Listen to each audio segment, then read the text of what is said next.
Well,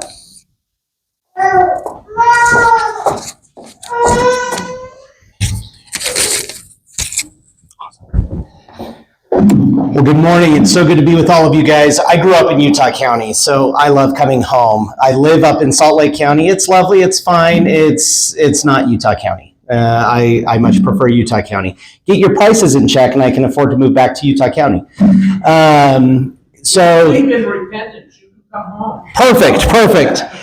Yeah, I grew up in Alpine back when there was a cattle guard to get on the freeway. Now it's a portion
with her kids. So her son Jordan and I were the same age. We went through junior high and high school together. So I've known Gail a long time, and I've appreciated Gail most of that time. I don't think early on it's just a friend's mom. Then I realized and more fully appreciated the time and the commitment and the effort and the history of what she has done. And every year that's gone by, I've been more and more impressed. And obviously, Eagle Forum is not just Gail, right? Eagle Forum is all of you. But it's fun to recognize and express appreciation to sometimes people that represent more than just themselves. And that's what Gail does. She represents hundreds and thousands of Utahns who have put forward countless hours and effort and prayer and sacrifice and contributions of money and time and intellect and hope and all of that. And so, Gail, thank you for all you do. Very much appreciate the hero that you are. And especially this year, it's amazing. I have a wonderful partner in life, my wife, Erin. And I could not imagine being without Erin. And I'll tell you, Gail and the unfortunate loss of Dawn didn't slow her down. She was up there doing all that we needed her to do throughout the legislative session. And I'm sure it's a little bit more difficult not having Dawn physically with you, but I've known Dawn less than I've known Gail, but especially, interestingly enough, the last 2-3 years, I got to know Dawn very well. Wonderful human being, dear friend. And I cherish the time that Gail, Dawn, and I got to spend in Milwaukee during the national convention this last summer. We spent a lot of time together. And it was fun to just become sincere, good friends. And so I cherish your husband. And I know he was there up at the legislative session this year, maybe more than he has been in the past. He was with you every day, right? So again, pleasure to be with all of you. I'm grateful for Utahns that step up and care about this process. Like Christy mentioned, we have been committed to working together and collaborating. It's been a big part of how I've tried to approach being the Utah Republican Party chair, and gratefully Christy's always been that way too. We've been sounding board for one another. And it is true, more often than not, she's the bad cop and I'm the good cop. But occasionally those elements flip, and that really throws people for a loop when they realize, whoa, Robert's coming in bad cop today. So it works. And we were able to prevent a lot of bad bills, really, this go around. And like Christy also mentioned, I don't question people's intentions. It's important for us to recognize sometimes people do have bad intentions, but the vast majority of the time, it's people that are trying to do something and they maybe are looking at it from a different perspective than we are.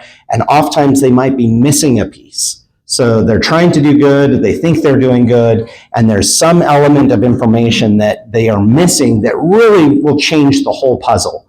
And so that's why it's so important for us to be engaged so that we can make sure that all the puzzle pieces that these legislators who are elected to represent us are before them. Because keep this in mind, a puzzle always has a lot of little individual scenes, right? Sometimes, like, think about the, what's his name, Eric Dowdle, right? Eric Dowdle puzzles, my kids like doing those because there's 1,001 things that you can discover each time that you're doing one of the puzzles because there's a different little scene going on. If you just have one piece of the puzzle, you might think you're looking at the whole puzzle because, hey, that scene makes sense, not realizing that it's a part of a bigger puzzle. And so that's the key thing with our elected officials, both locally, at the state level, and even on the federal level. Make sure they're looking at the full puzzle, not just one part of the puzzle, because that will help them take their good intentions, their talents, their perspectives, their priorities, and make sure that they're applying it in the correct way. I loved that Christy tied all of those aspects of the Constitution, pardon me, so the federal Constitution to our state Constitution, and then ultimately to what the Republican Party believes. I'm guessing most of you, if not all of you, are Republicans, or at least vote that way, to which, thank you, keep it up. Let's keep going in the right direction. But I also would guess that most of you are probably like me. My commitment and my loyalty is not to the Republican Party. I don't care about being a Republican. If the Republican Party loses its way, they won't have my support. It just so happens that the Republican Party right now in our country is the only major political party that has the vast majority of the principles reflected within its guiding documents, within its platform. Doesn't mean that we're perfect. Doesn't mean that we always hold to what we believe, but the Republican Party is trying to be a force multiplier for good. And that's the thing that we need to tie ourselves to. We need to tie ourselves to the principles, because regardless of what the brand and the marketing and the logo, you know, I like an elephant more than I like a donkey, but hey, if the donkey started representing my principles more than the elephant, well, maybe we would go that way. Now, I don't believe that that will ever be the case. Don't get me wrong. I don't believe that the Democrat Party has it in their ethos or in their desire to ever represent the principles that matter to me, nor those principles that have founded the greatest civilization and country that I'm aware of to have ever existed in the earth, except for some examples of real excellence in the scriptures. The United States has done it pretty well. The principles of our founding, the principles of family values, the principles of faith, the principles of trust and community, those are the things that matter. Those are the things that our Constitution protects and creates the space that you can express them in the public space. And those are the principles that when the Republican Party is advocating for those, we are at our best. So that's my commitment of trying to bring that to bear as long as I am the chair of the Republican Party, and even well after the time that I am chair of the Republican Party to my dying day, I am committed with all of you to fight for a community, a state, a country that adheres to those principles and promotes those principles. Ultimately, I think the thing that needs to be at all of our minds and at the forefront of our minds is no matter how important you are, no matter how much you've been successful in life and how much you've sacrificed, at some point, everybody who knew us will be long gone. At some point, even like I look at the names in my family tree, right? And sometimes I'll find myself at church, I'll admit, during a boring talk, kind of perusing. First I'll read some scriptures, and then maybe I end up on the family tree app, and I've gone back and found different places. At some point, I'm just reading names. They mean nothing to me. I don't know their stories anymore. And yet the only reason I am alive and exist is because of that individual. And it teaches me and it reminds me that, and frankly, as a side note, I look forward to meeting those people, right? On the other side, it'll be like, hey, tell me all about yourself, because the only reason I lived was because of you. Tell me about you, because I didn't ever get to know you. Your story was never fully passed on through generations, so I didn't get it. But just like that is true for the people before us, it will be true for us. At some point, our stories will be forgotten. However, what we do in life, I believe that those ripple effects, like that rock thrown into a pond, those ripple effects continue to reverberate. And so that's the thing that I look most forward to, is 100 years from now, where nobody remembers that I was the Republican Party chair for a season of time here in the state of Utah. Heck, it won't even take 100 years, let's be honest. Like 15 years from now, people will be like, oh, what was that guy's name? He had a dark beard when he started. It was a gray beard by the end. But yeah, what was his name? And that's fine. But I hope that my contribution, I hope that my effort with all of you in partnership to try to promote the principles of our founding documents, the principles of the Constitution, the principles of freedom and faith and dedication and sacrifice, I hope that those continue to reverberate, because my kids and grandkids will be living in a Utah that is affected by what we do, good or bad. That's what motivates us. So that's kind of setting the stage. Now let's talk about this legislative session. So with all of that kind of perspective on what priorities I have and what motivates me, that's how we approach this legislative session. And as Christy mentioned, there were a number of county chairs from a lot of our bigger counties here along the Wasatch Front that were heavily engaged, but even some of our rural party chairs were also engaged. They would join virtually, or sometimes they would still come up, but they would engage. We have a number of calls and text chains and different meetings, but we were really wanting to magnify and show a unified front so that we could compound what you're doing at Eagle Forum, that we could work with other outside groups, the impact councils that were mentioned that Jen Brown has, the LCCs that Christy and the Utah County Party has put together here in this county. We're wanting to make sure that there's this force multiplier again to showcase the full puzzle to our legislators. So specific to election law and our opportunities here around elections in Utah, I went into this legislative session with a lot of hope and a lot of encouragement. And frankly, you look at this last election cycle, a lot of what we worked on this go around predates this last election cycle. It may appear it's like, oh, well, that's the next step. We learned good and bad of what works and what's not working in our elections, so let's respond to that. That's certainly true, but I'll tell you, a lot of it we knew beforehand. Even going into this election cycle, we knew that there were things that were out of whack here in Utah. Here's an example. About 12 years ago, a number of privacy advocates here in Utah, a couple of them I'm sure you know, really good individuals, promoted protecting Utahns' privacy. And they got some laws enacted that did that. Well, unintended consequences are a thing in life, right? You need to learn from those unintended consequences, and you need to mitigate for them and make adjustments. The unintended consequence of protecting our privacy is that now we have between 35 and 40% of our election or our voter registration lists that are private. On the surface, you might look at that and be like, hey, well, that's okay. It's private, it is what it is. Well, here's some challenges that happen. When it's private, like let's say half the room here is not known by the Republican Party. If I'm inviting you to caucus night and I don't know you exist, and by law I'm not allowed to know you exist, what don't you get? You don't get an invitation to caucus night. Then what happens? You ask yourself after you miss caucus, Robert, why didn't you tell me about caucus? I didn't know you existed. So it creates some challenges on the forefront of engaging in the political process.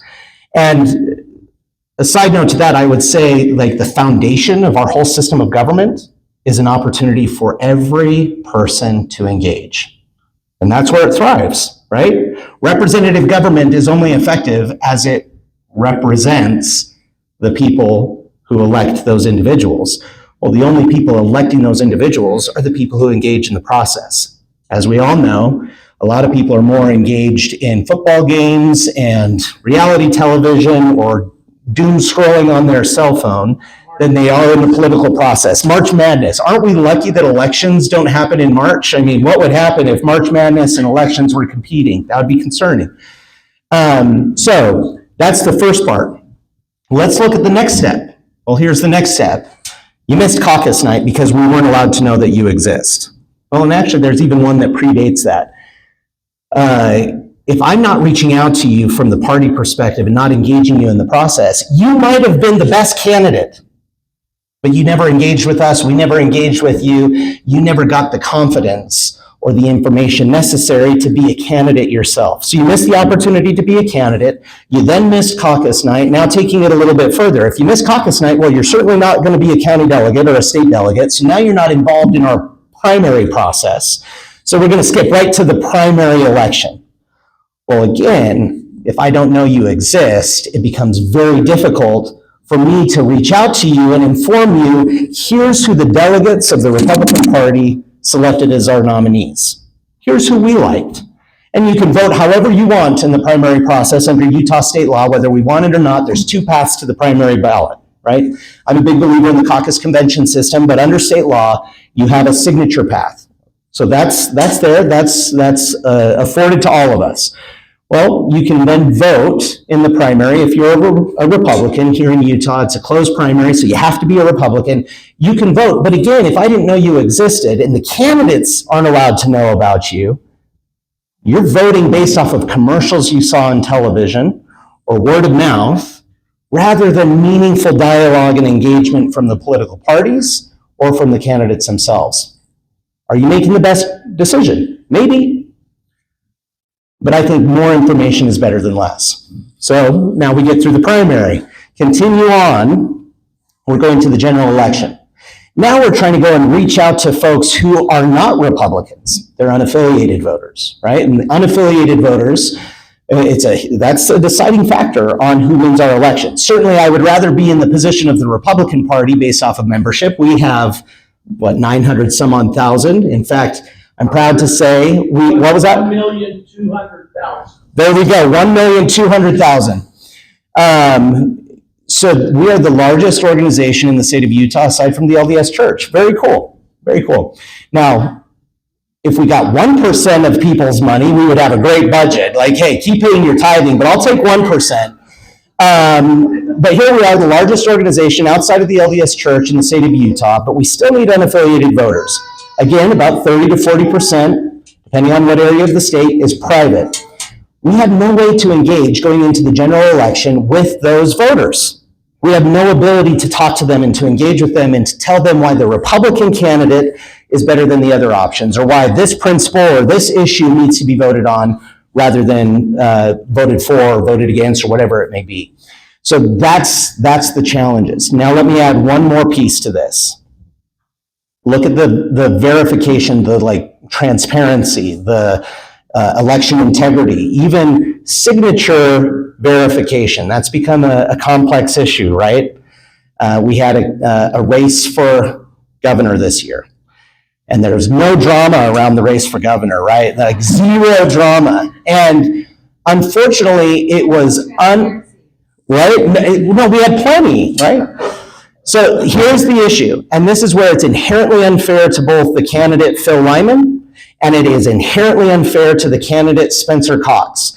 Is this law of a lack of transparency meant that the voter signature verification was unable to be done without redaction? Well, if they cemented the lack of transparency, this legislation would I don't remember which one 277 is, but again. That's where they did away with the bipartisan. Like adjustments to the grandma stuff. Well, we can talk about that in just a second. I don't disagree with what you're saying, but my point is a well-intended law was passed 12 years ago to create privacy. These are now the unintended consequences, because to Phil Lyman, to Spencer Cox. Neither of them could get the information that they wanted clearly out there so that they could say, hey, it's not my problem. Instead, it ended up being bifurcated, right? Somebody found themselves in one camp or the other, and they were frustrated and they were angry at the other. The reality is we had a law on the books that prevented us from having the transparency and thereby the confirmation and the election integrity pieces that we needed. So this is the biggest issue and something that I've been working on for about 7 years, 8 years to try to adjust. And we've made some small adjustments, but not enough. We're still at a place where, again, 30 to 40% of our registrations are private. It so this also hides ballot box stuffing. Potentially, yeah. I mean, if you don't have the full information, it's harder to then verify. So this is the biggest priority, and we had a bill on this called HB 270 that we worked vigorously on to try to get to a place where we could roll this back and still respect the need for privacy in point of kind of public policy, but recognize that ultimately trust in our elections, verifiable elections with integrity are the foundation of our whole system of government, right? Elected representative government requires a trusted, verifiable election. Elected representative government is what creates a thriving opportunity for all of us. So that trusted elections have to happen. We made a lot of progress. Christy was involved heavily with this as well as a number of other county chairs with me. We made a lot of progress on 270. Almost got it to a place where it would work. Ultimately, it still fell short, and so we killed the bill. And we'll continue to work on that. But that's an issue that has to be resolved. I think that issue, second only to, in my opinion, the repeal of SB 54 would be the greatest benefit to providing a return to accountability and integrity within our process, because we would have the information necessary to do it. So again, 270, we were working towards that. There was a couple of other bills that kind of touched on this a little bit. Some passed, some did not. We are not in a place where we've completely resolved this issue. I wish that we could have been, but again, I would rather take a deal that is the right deal, that accomplishes everything, where that 270 ultimately accomplished 80, but still had a problematic 20%. We killed it, like I said. Other bills that were important, we now have, getting to that signature confirmation process. There was another bill by Senator Wing Harper and Representative Paul Cutler. And what that does is it allows a candidate to go and verify the signatures for the signature path and access to the ballot without any of those names being redacted. Because what would happen this last go around is you could go and you could see the ballot signature petitions, but they would go through and they would redact anybody that was on this withheld or private status. And so, yeah, you could see that there was somebody on that line, but I mean, we've all seen in the movies, right, when they release the top secret document and there's the black lines, like you had those all redacted. So, yeah, you know something was there, but you're still just relying on trusting that the people who could see it saw it and adjudicated it the right way. You didn't have an ability to look at that. That was both true right now under state law for candidates as well as the parties. Those are all redacted for us. No matter how many times we filed grandma petitions and whatnot, we got denied. We filed appeals to that, denied. So this now changed. With this law, should it be signed into law, candidates would be able to see those signature packets in an unredacted form. And when the bill first came out, it was candidate or their designee. Well, as soon as I saw that the party was left out, I went and engaged with the sponsors and I said, no, this makes zero sense. These are individuals trying to get the nomination from my party or from the Democrat Party or in the Independent Party of Utah or all of these other parties. If they're trying to go and get the nomination from that party, the party should also have the ability to see the unredacted form. So they made that adjustment. And so now the political parties, for at least candidates looking for the nomination of that party, we can see the unredacted ballot petitions. So that's progress. There's a number of other bills. I don't want to inundate you guys with a bunch of numbers, but I'll tell you, the bad bills, we were able, on elections, the bad bills we were able to kill. The good bills, unfortunately, most of them got watered down or ultimately didn't get quite where they needed to, but we did play around the edges in good ways on a lot of these, like the example that I just brought up to you We'll continue to work on those, but this is again the example where you need to make sure that the elected officials who are representing us are looking at the full puzzle. And I will say that right now, the House of Representatives of the state of Utah is looking, in my opinion, when it pertains to elections, they're looking at a bigger piece of the puzzle right now than the Senate is. And so the Senate needs some help looking at a bigger piece of the puzzle. A lot of our good bills ran into a brick wall there in the Senate. But again, I don't want to make any accusations of ill intent or anything else. I will reiterate, they need to see more of the puzzle. And so there's work that continues to need to be done by all of us, by the political parties, by all of you in Eagle Forum, to continue to make sure that the House of Representatives sees the full puzzle and that the Senate here in Utah sees the full puzzle. I have a couple more things that I'll jump into too, but I want to open it up to any questions before we move on to anything else. If there's anybody that has any questions on this issue. Yeah. Hello, my friend. How are you doing? Okay. 3 quick questions. I think it'll be quick. When you say they don't know, we can't let them know. So I assume that means that we don't have access to the people who sign up as Republicans? Is that what you're saying? Correct. And so that's always been a big case. Like I've said, for about the last 8 years, I've worked on this issue once I became aware of it. And keep in mind, 5 years ago, I was the party vice chair. So I was engaged in that perspective. Then I was not in party leadership, and then I came back to party leadership as chair and continued. This is a big priority to me because not only can we not use it for verification on election integrity, but I don't even know my full list of Republicans. So of the million voters that we have, there's a bunch of them that I know there's a number, like I know the ultimate number of registered Republicans, but I have a substantially smaller number that then has names and information associated that are private and withheld. So think, I don't even know my membership. It's the equivalent of this. If you're a book club or a church, right? One's a big organization, one's a small organization, and you don't even know who your members are, talk about being handcuffed. The other 2 questions is, I spoke to the chair before you and asked him how much it cost him. You don't have a salary. Correct. You have to pay your transportation, lodging and stuff. That includes 4 times a year having to go to national meetings? At least there's a number of other meetings that it's beneficial for the state if you're there. It is no small amount, and this was a decision my wife and I made to effectively tap into a future retirement account that could justify this. The last person told me How can you give us a that ballpark? came to about $40,000, what it costs them to be state. Probably low. I don't know. I'll tell you this is the most expensive endeavor I have ever engaged in my life. Yeah,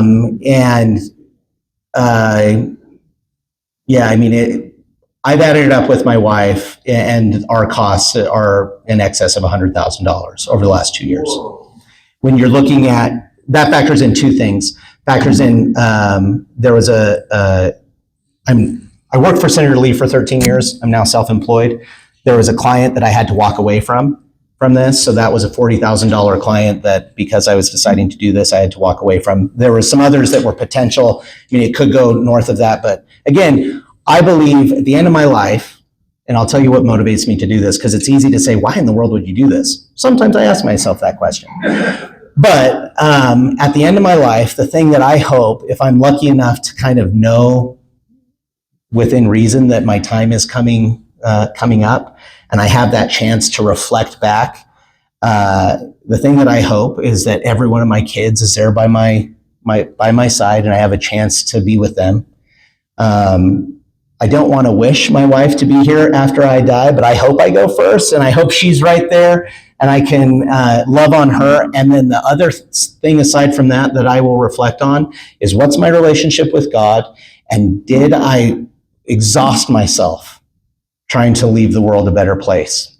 I don't care how much money I make or don't make. I don't care about the things that I have. I care about, did I wear myself out with all of my might, might, mind, and strength. I mean, that's the commitment that I've made in my life, and so this is one way that I try to express that. The third question is, do you intend to run? I made that decision, yes, I am going to run again. I think we're going in the right direction. We've made a lot of progress. There's lessons to be learned, both good and bad, right? If you're not willing to learn the lessons when things don't go how you want, you're missing most of the lessons.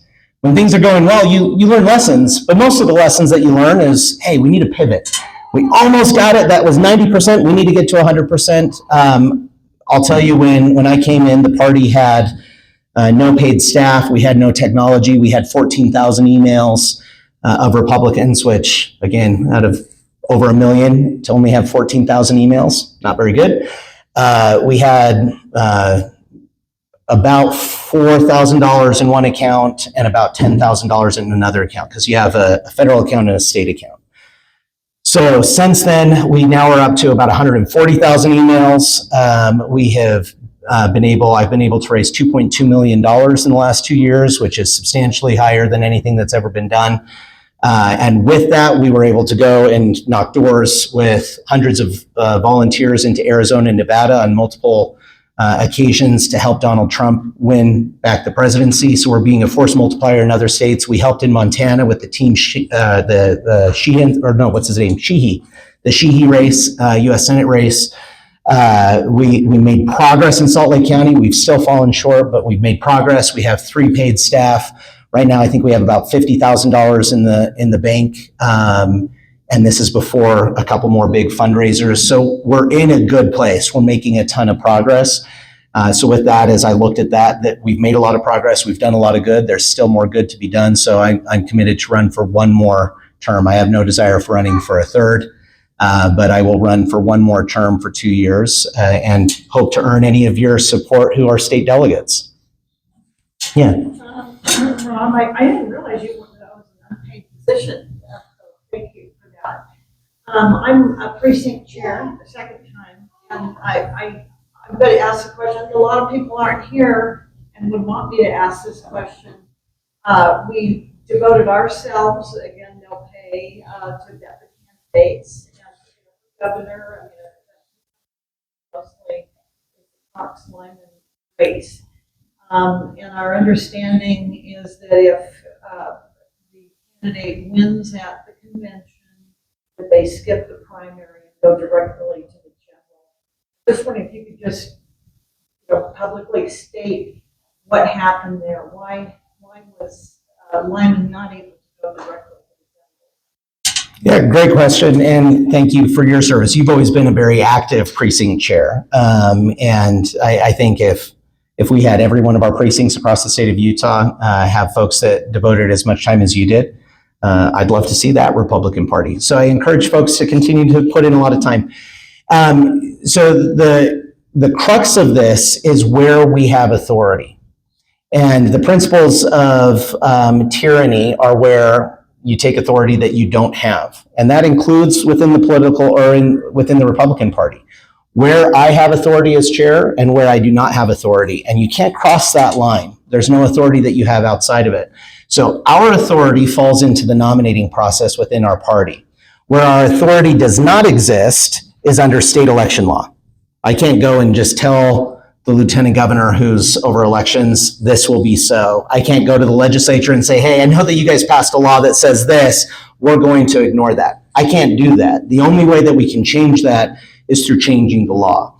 And so what happens is you have in our nominating process, you have a way to get to one candidate, should you have a certain threshold of support. Right now in Utah, or on the state level, it's at 60%. So if you have a 60% support among the delegates, then you are the sole nominee for the Republican Party through our nominating process. If you fall short of 60%, then it's the top 2 vote recipients would then go on to a primary ballot, where that primary is then open to a broader swath of individuals. Instead of it being delegates, it would be open up to the Republican registered voters in that district. So if it's a statewide race, it's everybody. If it's a legislative race, it's just in that legislative district. And then you get to vote. So that's our process. That's where I have authority over that. And so you look, our convention, what was the date on that? The 27th, I think, of April, if I'm remembering correctly. last year at state convention. It was a Saturday. The following Monday, I put forward a letter to the lieutenant governor's office, according to our process, saying these, what was it, roughly 20 candidates won by acclamation. Maybe it wasn't quite that high, 15 candidates that won by acclamation, meaning there was no competition in that race. It was somebody running for re-election, or they were running for an open seat, and there was only one candidate.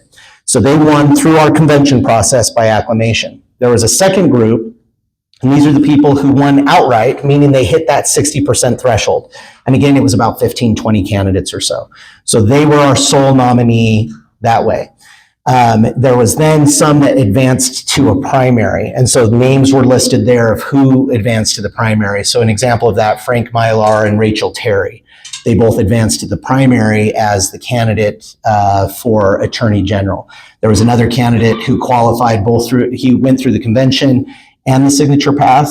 Derek Brown, he qualified for the primary ballot through signatures. And so we'll talk about that process in a second. So he was not advanced by the party.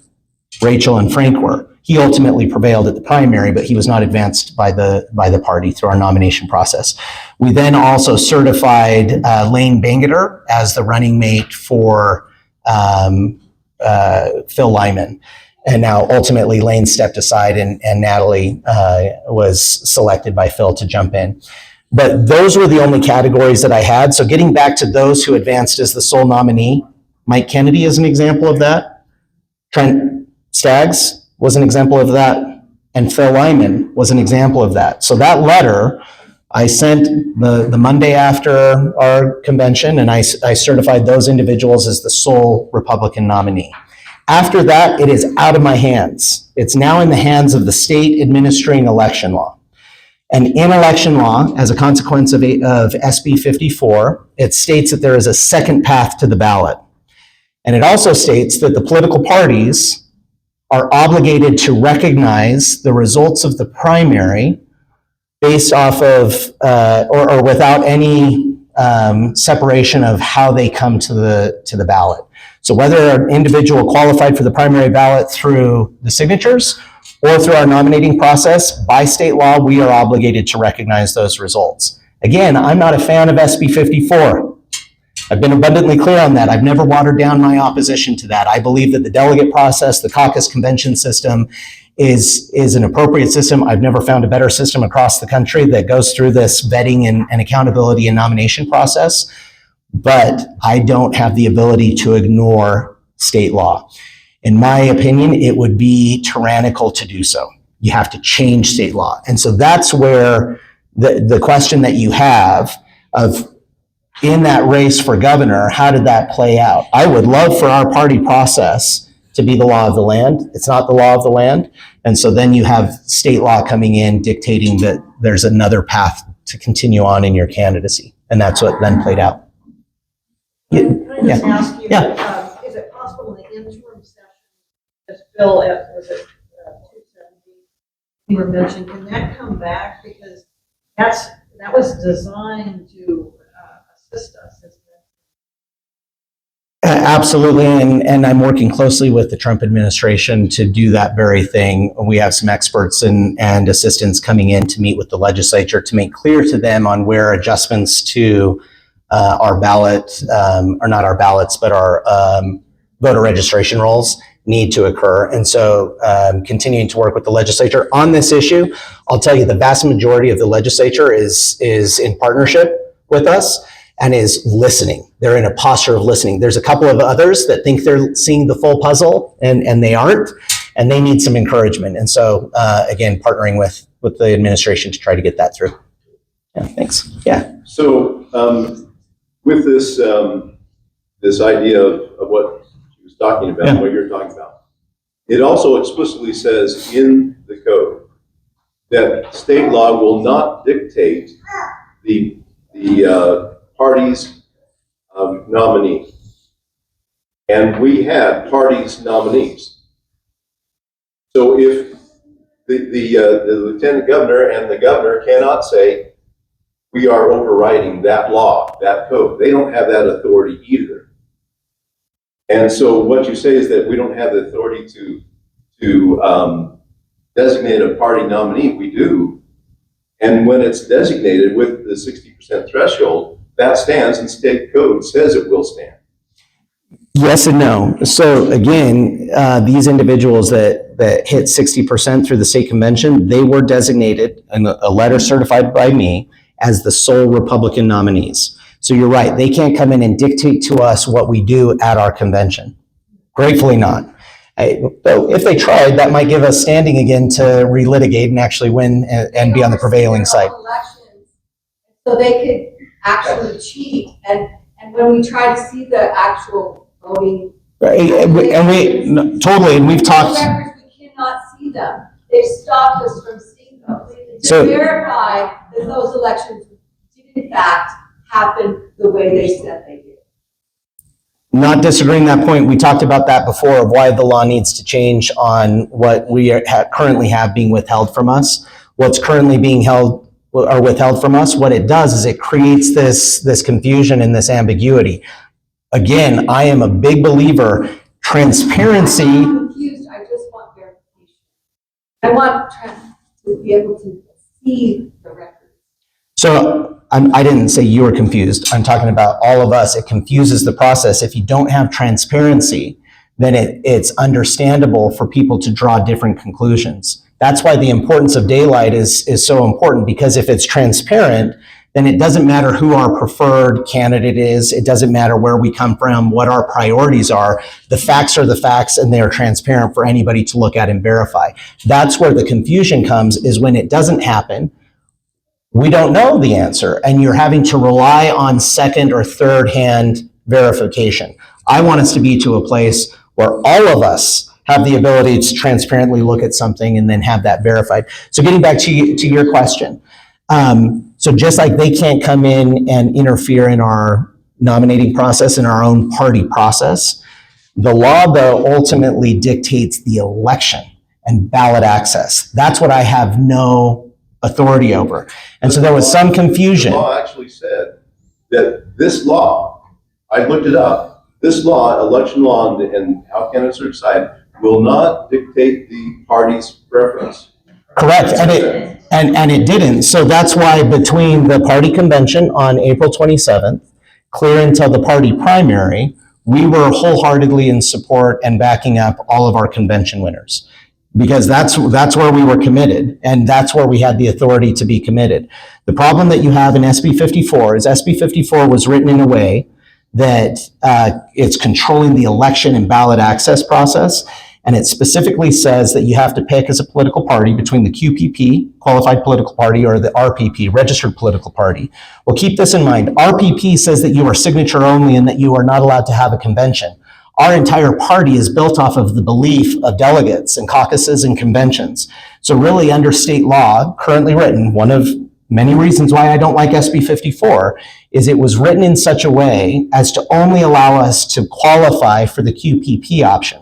So even though the law gives us an option to pick between two, we really don't have an option. That's the only one that we can qualify for.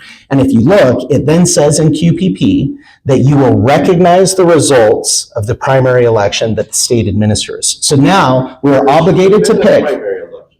It was decided. And this is brought to the courts, and the courts threw it out. Refused to review it. They didn't say it's right or wrong, they just refused to review it. It needs to be pursued. Keep this in mind. Well, the state party isn't allowed to pursue it because we lost that law case. So we don't have standing again. They didn't lose it. They just didn't review it. No, when the Supreme Court refuses to listen to something, the lower court, their ruling stands. We lost at the lower court. I would love for the Supreme Court to look at this again. But keep this in mind. Some people have told me this. Ignore state law. Okay, I don't verify the ballot. I don't confirm the ballot. I have no access to it. So even should we have said, okay, then we don't recognize the ballot. Well, then we still would have ended up with the same results. The people. That's not what I'm saying. There's a cog that was missed. We need to prepare that. But let's move on. What's the cog that was missed? We'll have to talk about that later because I've already stated it. But if you'll turn around and see that poster there, transparent elections, ID, day of, and counted. How invested are you in on those principles? So at the RNC, they passed a resolution that calls for those very things. There were 5 original co-sponsors. I was one of them. Okay, and how are we going to get there? So you have to change state election law. Right. You also have to engage in, you put your money where your mouth is. And how do we do that? What's your Well, plan? HB 300 was a step forward. Yeah, HB 300 in its original form was a giant step forward. It got watered down, and it still is a step in the right direction. If you go back to HB 300, you're welcome to review the committee hearing. I spoke in favor of HB 300. You also want to ask, like, where's the proof in the pudding? I invested $150,000 in caucus, where we counted our presidential preference poll in the precincts. So if you want to see action, it's not just take my words for it. You can take my words over 15 years as it pertains to SB 54, but you can also look at action, being one of 5 original co-sponsors on this very thing, and also investing $150,000 of the money that I raised to count ballots for our presidential nominee in precincts. I've put my money where my mouth is.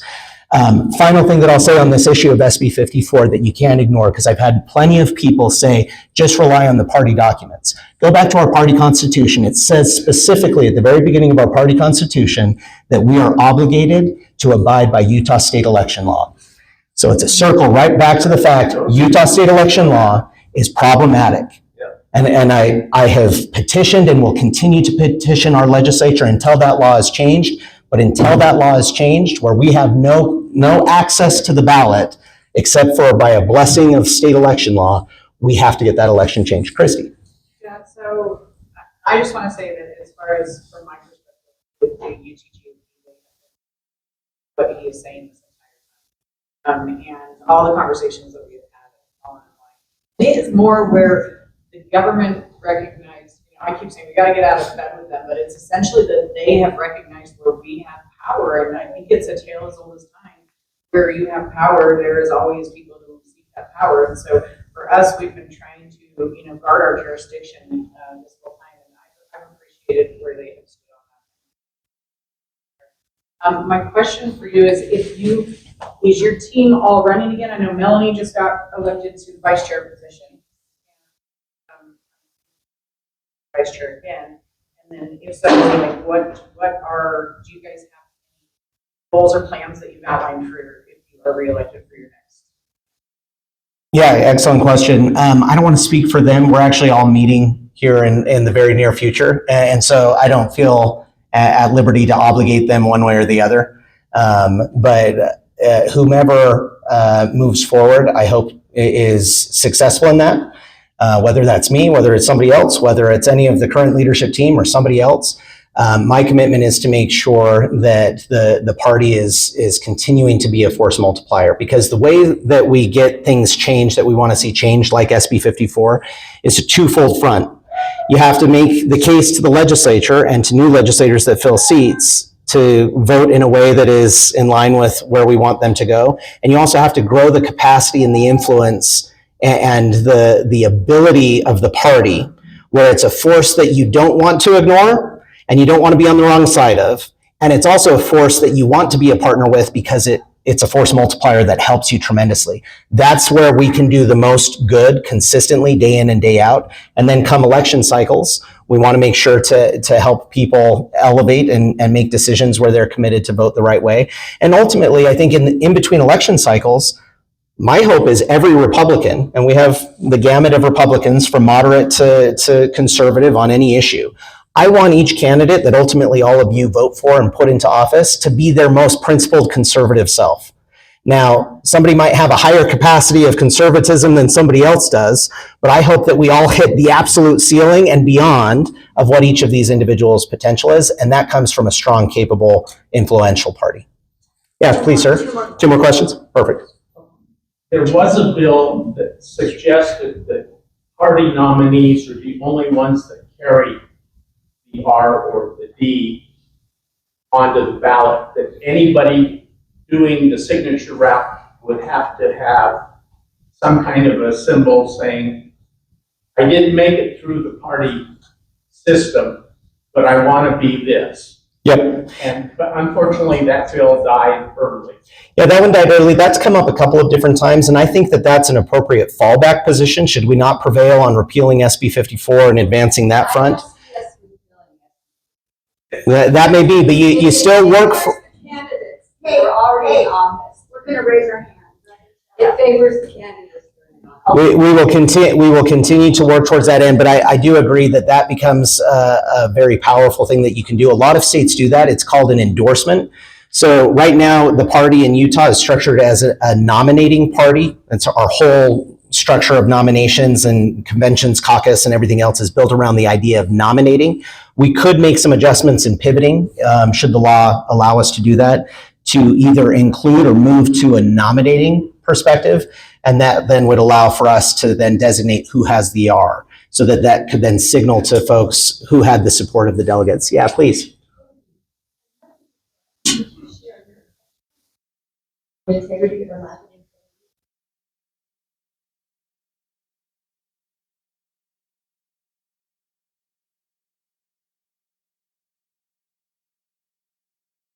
So the Judicial Watch, that was tied to that HB 270.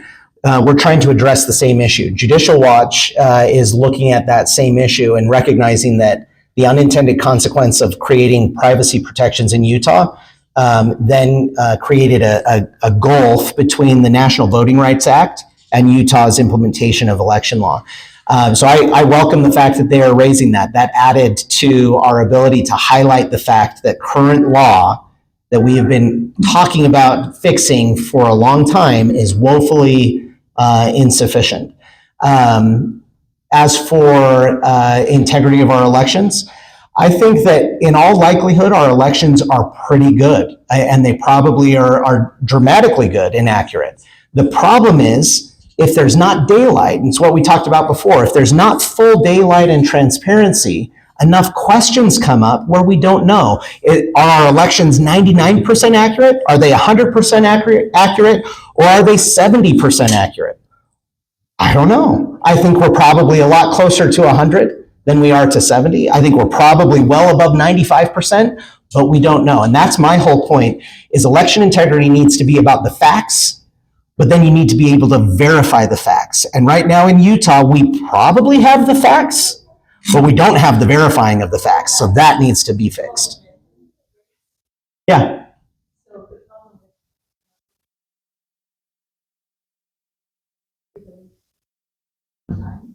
Yeah, that one was a little bit different. That one was a problem with the postmark and the policy of the United States Postal Service in 5 counties to send those like any mail down to Las Vegas. And I'll tell you an example. There's a family that they happened to have verification of dropping off their ballots before they left on a cruise, and they happened to have a photo of themselves dropping off the ballots before they went on a cruise, and it was like 5 days before the election, and yet the postmark showed up as like a day or 2 days after the election. So we know definitively, like, hey, they did what they were supposed to do, and this policy of the Postal Service to not stamp the postmark upon receiving the ballot, and I don't know how those people voted, by the way. I don't know who they voted for, but their votes didn't count. The postmark should be stamped there, in my opinion, before going out of state, and I'm a believer, why is our mail going out of state? And especially, why are our ballots going out of state? So that's something that I know congressional representatives are trying to work with. I have an interest in that being resolved and fixed. And this gets to that place. Anytime where you don't have full transparency, then the question, are we at 99.9% accurate, or are we 80% accurate? And in my opinion, if we're anything shy of 99.9% accurate, then we better keep working to be better. But right now we have that huge space of unknown. And the unknown is what confuses all of us and has to be resolved. So I think that was the last question. I know you have your hand up. I'm happy to stick around and answer your question after. Did that answer your question though? Perfect. Well, just in summation, again, circling back to where we started from, the only reason that we're able to continue this experiment in the United States of representative government, and one that adheres to the beliefs that we all have as Americans, and those commitments to faith and to freedom and to liberty and all of those things, is because of the time and effort countless people put in, oftentimes in unsung ways and unseen ways, oftentimes more often than not in unpaid ways, because you believe in trying to make the world a better place. Don't be on the sidelines. Don't be on the fence. I know you guys aren't on the fence. I know you aren't on the sidelines, but there are people within your realm of influence who still are comfortably there on the sidelines. Encourage them, invite them, don't shame them, but encourage them to get off the sidelines, get into the fray, and that's how we rescue our country and make sure that we make not only the incremental improvements that we need, but we preserve all that countless people have sacrificed to get us to this point. So thank you very much. It's good to be with you guys.